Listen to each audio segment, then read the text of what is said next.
A tall, mighty Mech truck passes by the two. Though being stopped, Mace knows he's badly hurt, soon to attend the rock concert. He couldn't last the song, so he pleaded with Todd to care for his wife and kids. Before Todd returns, Mace reluctantly closes his eyes forever. Todd's heart is shattered that once fierce gaze reappears in his mind. But alas, the enemies are already at his doorstep. Parents try to calm people down, urging them not to panic, and head out to chat amicably with the soldiers. Stepping outside, he realizes it's not that easy. Peace isn't something you can just argue for. As the folks in the valley call for help, chaos breaks out. A few armed men start rising up in rebellion. This group shooting is comical, far from equal. The fat guy flees after seeing the enemy's might. The recruits send 3 members to spice up by hunting 50 unarmed civilians. They know not. Among the 50 civilians, there's a beast to send them to God. Luckily, Todd's comrade awaits his paycheck. 3 recruits shoot indiscriminately, using various weapons to kill innocent refugees, turning the scene into hell. Suddenly, Todd appears and takes out one enemy, watching his former home turn to ashes, feeling a heart-wrenching pain. The bloodbath continues as another squad member wields a flamethrower, chasing after the kids. Just as he was about to unleash his evil act, Todd reappears, and the last squad member shows up, wildly firing a Gatling gun. However, for a veteran like Todd, this rookie's move is child's play.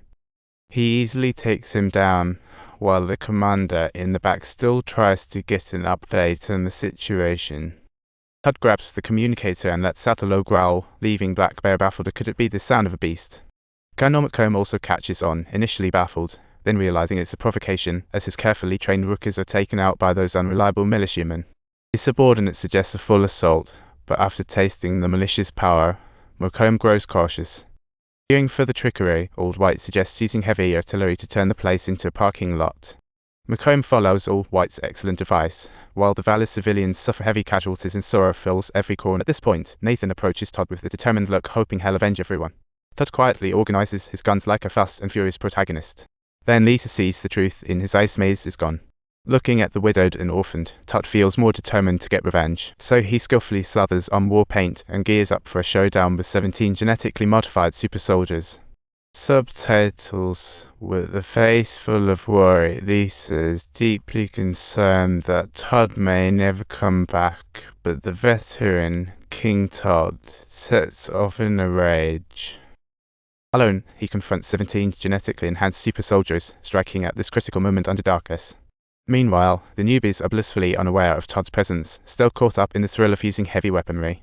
In the blink of an eye, Todd swiftly takes out 2 newbies, finally signaling to the Mech truck's new recruits that this is no joke. News quickly reaches Colonel McComb, who thought it was going to be an easy shooting show, but he never expected things to spiral out of control. The 2 Mech trucks immediately shift tactics, splitting up to ambush the remaining refugees, a truly flawless plan. This place is too familiar. A lone newbie patrols into a dead end, peers down cluelessly. While pondering what kind of monster lurks down there, Todd suddenly drags him down. His screams echo painfully in the ears of the other squad members. Excitement swiftly turns to fear. Who's blocking? They fire flares wildly. For a seasoned warrior, this is just unnecessary ammo waste. After taking out one rookie, Todd dives underwater. The remaining duo, afraid of surprises, preemptively jets out flames to clear the area. Just as the squad start letting their guard down, Todd erupts from the water, blasting away with a Gatling gun. The 2 newbies in front don't even have time to react before they become nuclear victims. In an instant, losing 4 squad mates, the remaining newbies start a frantic search for this ghost. Nearby, 2 standing guard are taken down by unidentified fire. Meanwhile, the ground troops are ambushed from the side, and another rookie goes down on the spot. When they rush over, they realize they've walked into a cleverly set trap. From afar, Todd decisively presses the button for the bomb. After the explosion, Todd ties himself up with a rope as enemies frantically search for targets. They have no clue about the harsh environment of the planet, and when they finally figure it out, it's too late. Too many soldiers have already gone missing. Colonel McComb's blood pressure skyrockets, while Old White smugly revels in it, poking fun at his so-called super soldiers. The last 2 squads each hop into a Mech truck, thinking they can just roll over everything in the valley. The lead vehicle suddenly takes fire from above. Before they can identify the attacker, the 3 gunners on top meet their Mecha.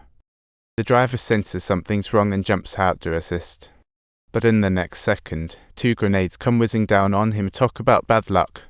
Just when the refugees catch a breather, they are dragged back into the war. Black Bear unleashes all his artillery on the innocent. Now that's just cruel. Todd drives another Mech truck toward Black Bear, but he doesn't recognize Todd as the driver. He just orders him to find a position to fire from the side. The Mech truck ignores his orders, turning straight toward him. By the time Black Bear realizes something's off, it's already too late. Faced with this mysterious figure, Colonel McComb decides it's time for payback, going up to launch a nuclear bomb capable of obliterating the Meanwhile, Black Bear chooses not to retaliate. Instead, he grabs his fallen comrade's supplies, desperately jamming them into himself. At this moment, Todd is relocating kids hiding in a corner when he unexpectedly runs into Black Bear, ready for a brawl. They exchange some courteous blows, but Black Bear gets knocked down by a resounding slap classic. The two start a thrilling brawl, punches landing hard. It sounds like an 88 bullhide drum beating. What a riot.